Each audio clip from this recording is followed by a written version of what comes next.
And so the workshop in the garage is finished, and we can go inside and take a little look. So the workshop is finished, everything's in its proper place. So here we start with the bandsaw, the spindle sander, and this will be the main workbench here,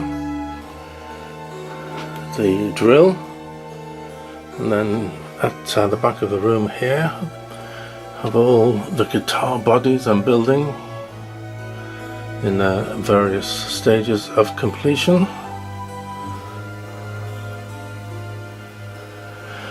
And then I have all my power tools here in the shelves.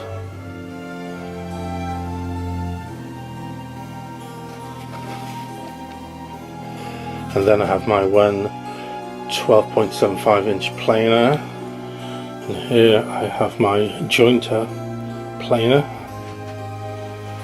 and then I have my router table, and then I have my spindle sander, and up on this shelf I have all my painting and finishing stuff if I want to finish a body or a whole guitar.